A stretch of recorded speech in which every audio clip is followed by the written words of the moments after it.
You think you can just tear me apart on your little stage, Stephen, and I'll sit quietly like some caged animal." Nicolas Cage's voice thundered through the phone, trembling with fury as he gripped the receiver so tightly his knuckles whitened. His words, sharp as a blade, cut through the silence of his dimly lit Los Angeles study, where he sat surrounded by scripts and half-read books on ancient artifacts. The call was to Stephen Colbert, the smug late-night host whose venomous monologue the previous night had ignited this firestorm. Stephen, perched in his New York office, had dared to mock Nicholas's latest film, a passion project about a forgotten explorer, calling it a self-indulgent mess, and Nicholas himself a has-been chasing ghosts of his own ego. The audience had laughed, but for Nicholas, it was a public execution, a betrayal from someone he'd once considered a friend. This sting wasn't just professional, it was personal. Years ago at a charity gala, Stephen had fawned over Nicholas, praising his intensity and craft, only to now wield those same traits as weapons. The hypocrisy burned. Nicholas wasn't just angry. He was wounded, his pride shredded on national television. He'd spent decades building a career, taking risks on roles others wouldn't touch, while Stephen, with his polished suit and sharper tongue, played the court jester for ratings. This wasn't just a jab. It was a declaration of war. Nicholas slammed the phone down, his breath heavy, the echo of Stephen's chuckle still ringing in his ears. He could still hear the host's voice dripping with condescension, dismissing his work as if it were a cheap carnival act. The room felt smaller, the walls closing in as memories of their past friendship clawed at him. They'd met at that gala in 2010, shared drinks, swapped stories about the grind of Hollywood versus the grind of late-night TV. Stephen had seemed genuine then, his eyes bright with admiration, not the cold glint they held now on screen. Nicholas paced, his boots thudding on the hardwood floor, his mind racing. He'd poured his soul into that film, a story of a man searching for meaning in a world that forgot him.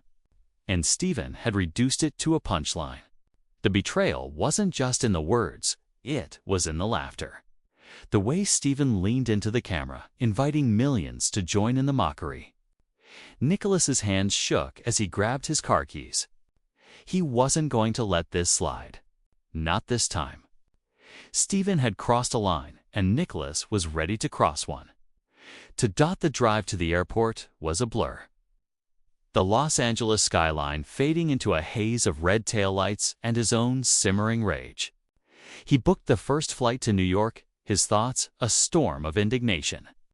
He imagined confronting Stephen, not in a phone call, but face to face, where the host couldn't hide behind his desk or his audience's laughter. Nicholas wasn't a man who backed down. He'd faced critics, flops, and skeptics, always rising, always fighting. But this felt different. Stephen's attack wasn't just about the film. It was about Nicholas's legacy, his very identity as an artist. The plane's hum couldn't drown out the memory of Stephen's voice, that calculated smirk as he delivered the blow. Nicholas stared out the window, the clouds below like a churning sea, mirroring the chaos inside him. He didn't want an apology. He wanted Stephen to feel the weight of his own cruelty, to understand the cost of his cheap shots. By the time the plane touched down in New York, Nicholas's resolve was ironclad. He hailed a cab, his jaw set, and gave the driver the address of Stephen's studio. The city's pulse matched his own, relentless, unforgiving. As the cab wove through Manhattan's crowded streets, Nicholas's mind sharpened, plotting his next move. He wouldn't storm the stage like some unhinged lunatic. He'd be calculated, confront Stephen in his own territory after the cameras stopped rolling. The thought of seeing Stephen's face stripped of its smug armor fueled him. The cab pulled up to the studio, its marquee glowing with Stephen's name, a taunt in neon.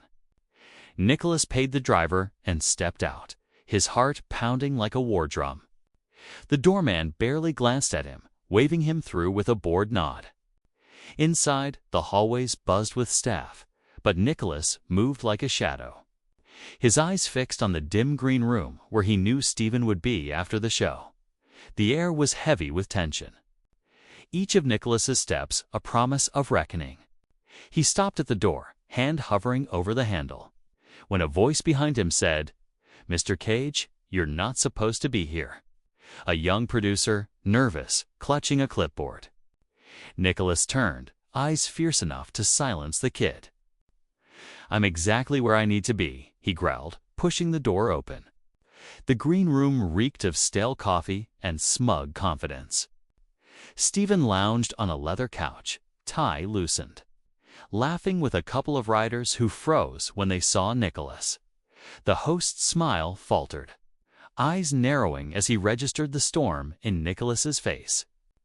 "Nick, what the hell are you doing here?" His tone sharp, not with fear, but irritation, as if Nicholas were an uninvited guest crashing his private party. The writers scurried out, sensing the air crackle with hostility. Nicholas didn't move closer. Not yet. He stood tall, his presence filling the room like a gathering thundercloud. "You think you can gut me on your show, Stephen? And I'll just take it." His words were low, deliberate, each one a jab.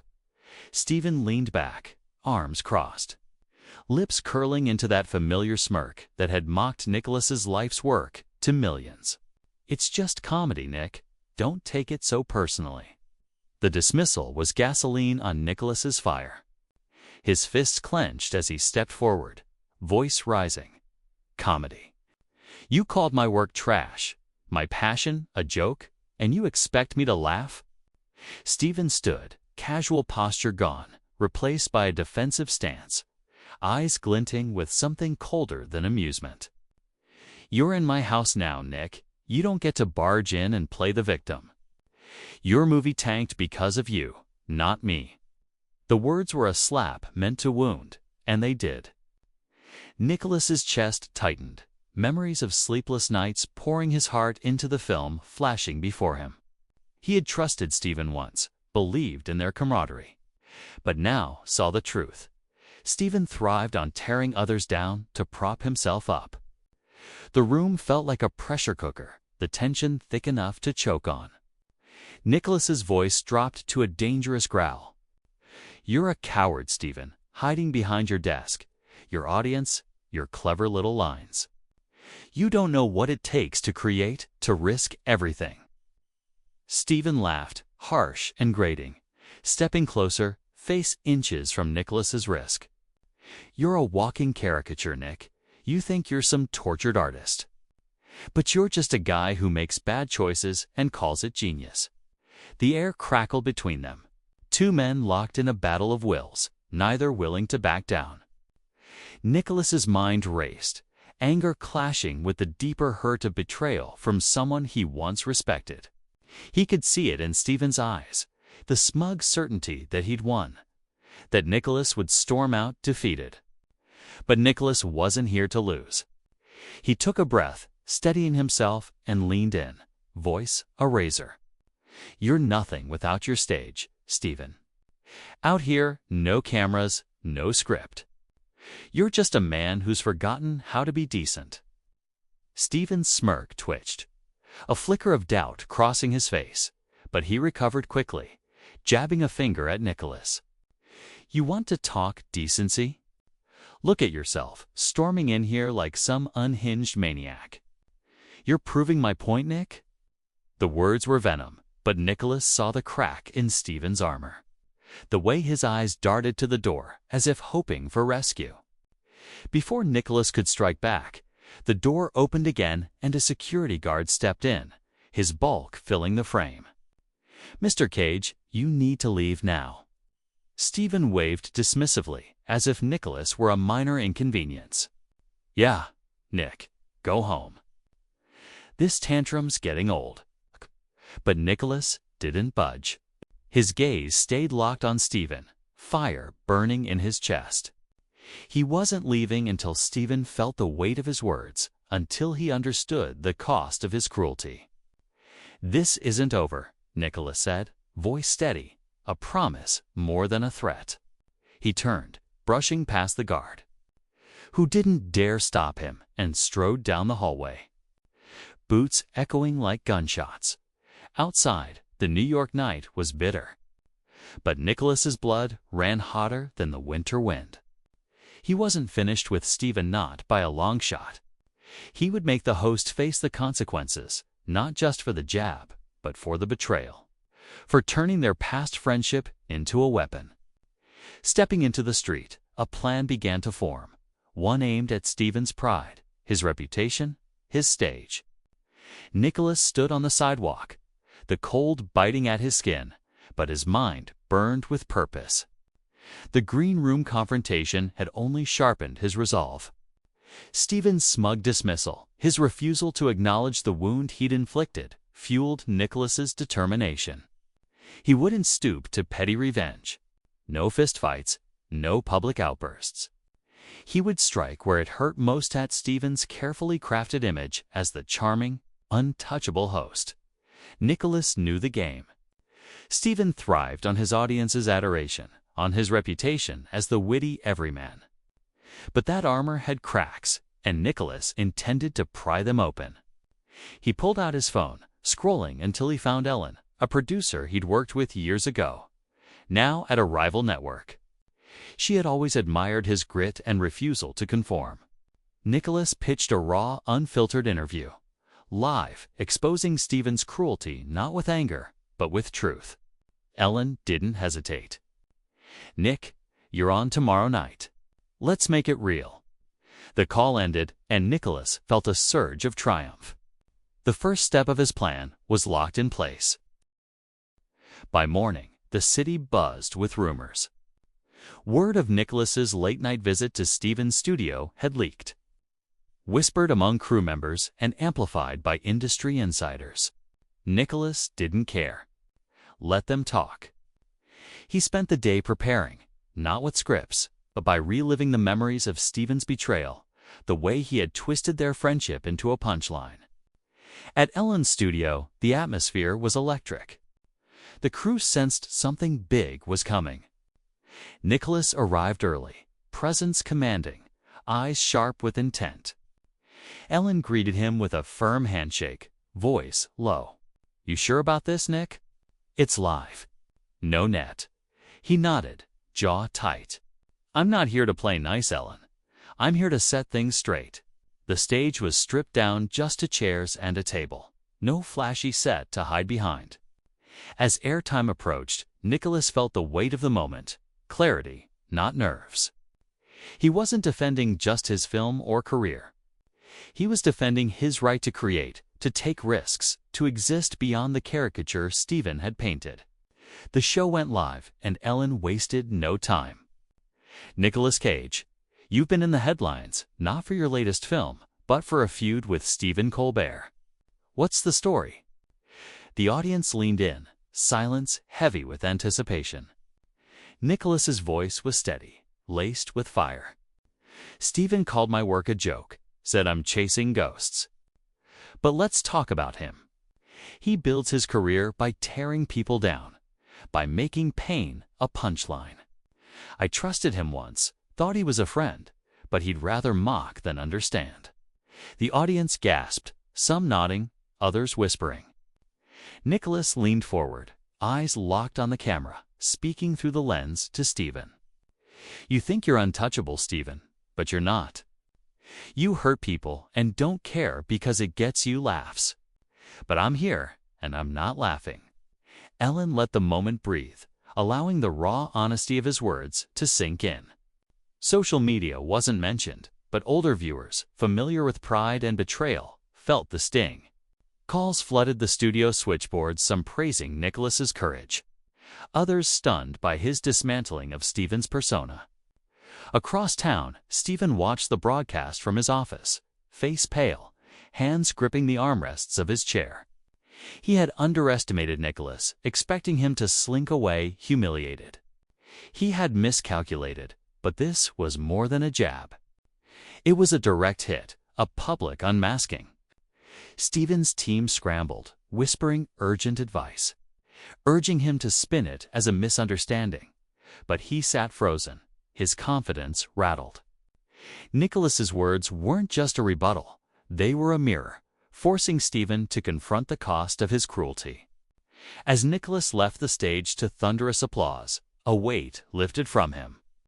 Not because he'd won, but because he'd spoken his truth. The fight wasn't over. Stephen would surely retaliate. But Nicholas was ready. He had exposed the real Stephen, and the world was watching. He stepped into the Manhattan night, the city's hum sinking with the fire in his chest, knowing the next move would be Stephen's, and he'd be waiting. The applause still echoed in his ears, a steady pulse of vindication driving his steps. His live interview had stripped away Stephen's polished persona, and the response was immediate.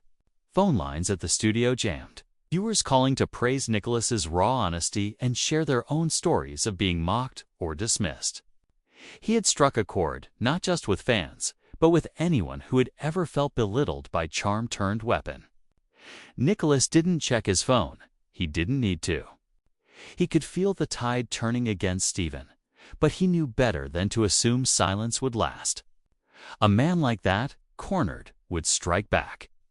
Nicholas wandered into a quiet diner, the kind of place where fame meant nothing and coffee and truth reigned. He sank into a corner booth, ordered a black coffee, and braced for Stephen's counterattack. Across town, Stephen's office was chaos. His team buzzed around him, tossing out ideas, damage control, a public apology. Maybe a cheeky monologue to laugh it off, but Stephen remained motionless, staring at the blank TV screen where Nicholas's face had just been, words still burning. "He called me a coward," Stephen muttered, voice low, almost to himself. His producer, a sharp woman named Claire, leaned in. "You need to respond, Stephen. Tomorrow's show. Turn this around. Make it a joke." He shook his head, eyes hard. No jokes. Not this time. He had misjudged Nicholas, thought he could jab and dodge without consequence. Now his reputation was cracking. Viewers were questioning if the witty host was just a bully in a suit. Stephen paced, mind racing for control. He wouldn't apologize. That was weakness. But he would face Nicholas not on Ellen's stage, but his own. He told Claire to make the call. Nicholas was invited to his show tomorrow night. No ambush, no tricks, just a conversation. The crew exchanged uneasy glances, but Stephen's tone left no room for debate. The next day, the news spread like wildfire. Nicholas got the call from Claire while eating breakfast at the diner. "Stephen wants you on the show tonight. Live. He says it's to talk. Clear the air." Nicholas's gut twisted not with fear, but suspicion. Stephen didn't clear the air without an angle. Still, he agreed. This was his chance to finish what he'd started, to stand in Stephen's arena and show the world who the real coward was. The studio was packed, audience buzzing, sensing a showdown. Nicholas arrived early, presence quiet but commanding, eyes scanning the set like a general before battle. Stephen greeted him backstage, no smirk this time, just a tight nod. "Let's keep this civil, Nick," he said, clipped. Nicholas met his gaze unflinching. "You started this, Stephen. I'm just ending it." Tension coiled between them as they took their places on stage, audience holding its breath. When the cameras rolled, Stephen abandoned his usual quips. He looked at Nicholas, serious. "You called me out, Nick? I tear people down. Maybe you're right." The admission stunned the crowd, but Nicholas stayed stone-faced, waiting for the catch. Stephen continued, voice steady but strained. "I mocked your work, and I shouldn't have. But you came after my career, my character. That's not fair either." Nicholas leaned forward, voice calm but cutting. "Fair? You betrayed a friendship, Stephen.